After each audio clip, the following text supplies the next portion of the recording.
Pag-uusapan natin dito si Kai Sotto. Matinding challenge po pala nag-iintay sa kanya dito sa Japan B-League.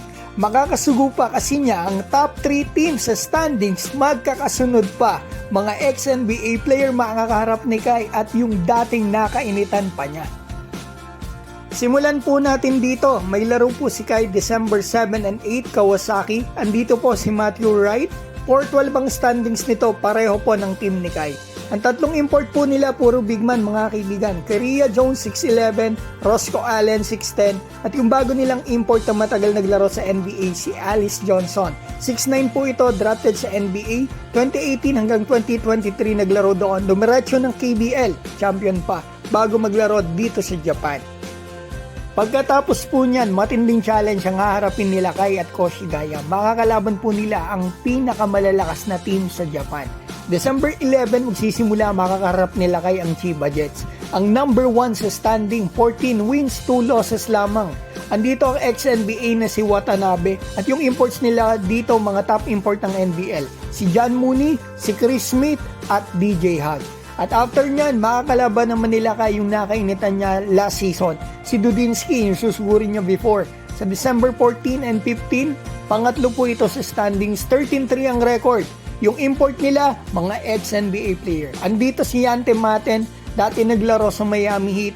Si David Nwaba, veterano na sa NBA, 6 years naglaro sa iba't ibang NBA teams. At susundan pa yan ng Utsunomiya Virex sa December 18. Tie po sila sa number 3 sa standings ng Sun N. 13-3 pareho ang record nila.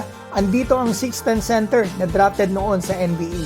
Si Grant Jarrett, naglaro po sa Portland, OKC at Utah Jazz. Andito rin si DJ Nubil, ang reigning MVP in Japan B-League.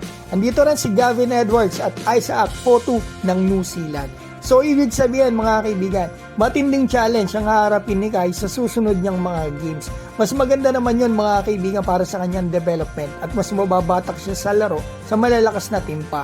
Mga ex-NBA players pa at base sa history po ni Kai, pag malakas ang kalaban, mas maganda ang nilalaro niya. Like dito, last year sa Chiba Jets, nakuha po ni Kai ang kanyang career high last year, 26 points and 11 rebounds.